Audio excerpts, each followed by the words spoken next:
Current కోతలు, రైతుల ఆత్మహత్యలు, జంపింగ్ జపాంగ్లపై మాజీ సీఎం కేసీఆర్ చేసిన వ్యాఖ్యలకి పాయింట్ టు పాయింట్ కౌంటర్ ఇచ్చారు సీఎం రేవంత్ రెడ్డి. చేసిన పాపాలని కడుక్కునేందుకే కేసీఆర్ ఫామ్ హౌస్ నుంచి బయటకు రావడం అభినందనీయమంటూనే రైతుల ఆత్మహత్యలపై కేసీఆర్ కు ముఖ్యమంత్రి ఛాలెంజ్ విసిరారు. ఇద్దరు నేతల కామెంట్లు ఇప్పుడు డైలాగ్ వార్ లో చూద్దాం. ఇది వచ్చిన కరువు కానే కాదు, అసమర్థ కాంగ్రెస్ ప్రభుత్వం తెచ్చిన కరువు. ఇలా ఈ పంటలు ఎండడానికి కారణం మీరు, కరెంటు లోవలు వచ్చే సప్లై చేయడానికి కారణం మీరు. మీకన్నా జస్ట్ బిఫోర్ 8-8.5 ఏళ్ళు మేము ఇచ్చినాం పవర్, అద్భుతంగా ఇచ్చినాం. మీరు ఇయ్యలేకపోతున్నారంటే మీరు అసమర్థలే కదా, మీరు శాతగాని వాళ్ళే కదా. సింపుల్ కదా, దాంట్లో ఏమి పెద్ద సంస్కృతం ఉందా? అర్థం చేసుకోవడానికి ఏమైనా పెద్ద రాకెట్ సైన్స్ ఉందా? కాంగ్రెస్ వచ్చింది, కరువు వచ్చింది అంటున్నాడు. 80,000 పుస్తకాలు చదివిన చంద్రశేఖరరావు వానాకాలం ఎప్పుడు వస్తుంది, చలికాలం ఎప్పుడు వస్తుందో నీకు తెలియకుండా పోయిందా? జూలై, ఆగస్టు, సెప్టెంబర్, అక్టోబర్ వానకాలం, నవంబరు, డిసెంబరు, జనవరి, ఫిబ్రవరి చలికాలం. కాంగ్రెస్ ఎప్పుడు అధికారంలోకి వచ్చింది? డిసెంబర్ 7 తారీఖు నాడు వచ్చింది. చలికాలంలో వానలు పడతాయా? సార్ ఒకవేళ వేసుకున్నప్పుడు వాన పడ్డట్టు అనిపిస్తే నాకు తెలియదు. మరి తమరి పాపాలకే కదా వరుణదేవుడు భయపడిపోయి వానలు గురవక కరువు వచ్చింది.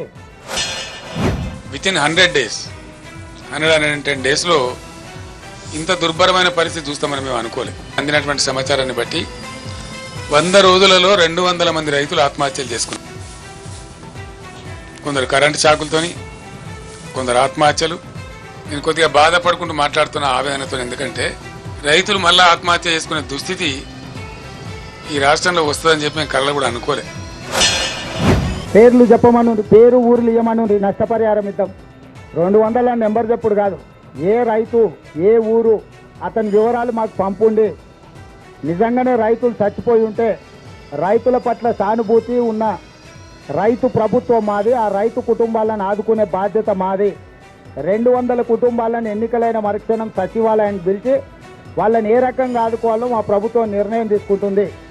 చంద్రశేఖరరావు గారికి 48 గంటలు సమయం ఇస్తున్న చనిపోయిన రైతుల 200 మంది రైతుల వివరాలు ప్రభుత్వానికి నివేదిక రూపంలో ఇవ్వాల్సిందిగా నేను వారిని కోరుతున్నా. December 9 has gone, Mr. Chief Minister. Where are you sleeping? I am asking you. ఎప్పుడు పోయింది December 9? మీ ఇష్టం వచ్చిన సొల్లు పురాణం వాగ్దానాలు చేసి ప్రజలను గోల్మాల్ దింపి జస్ట్ 1.8% ఓట్లతో మీరు గట్టెక్కి మీరు ప్రభుత్వానికి వచ్చినారు. మిమ్మల్ని ఎట్లా వదిలిపెడతాం అనుకుంటారు? మేము తరుముతాం, ఇప్పుడు తరిమి కొడతాం, నిద్ర కూడా పోనీయం. పిల్లి శాపనార్థాలకు ఉట్టి తెగిపడదు. చంద్రశేఖరరావు పర్యటనను కాంగ్రెస్ పార్టీ కార్యకర్తలు 100 ఎలుకలు తిన్న పిల్లి తీర్థయాత్రలు పోయింది అన్నట్టుగా చూస్తున్నారు.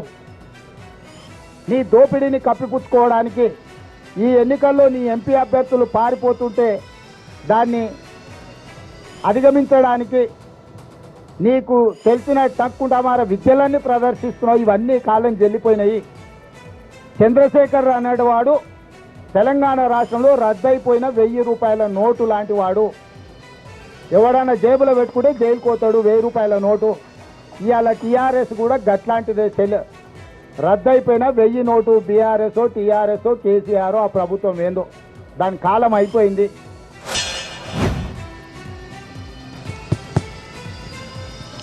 ఇట్లా పోతా వస్తూ ఉంటుంది కరెంటు.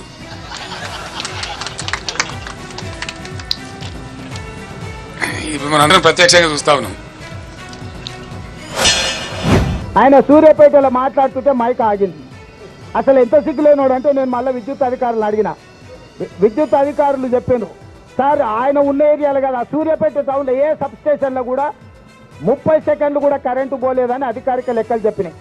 ఆయన పెట్టుకున్నది కూడా జనరేటర్తో పెట్టుకున్నాడు. ఆయన పెట్టిన మైకు, ఆడ పెట్టిన సమావేశాన్ని కరెంటు కనెక్షన్ లేదు, జనరేటర్ కనెక్షన్ ఉంది.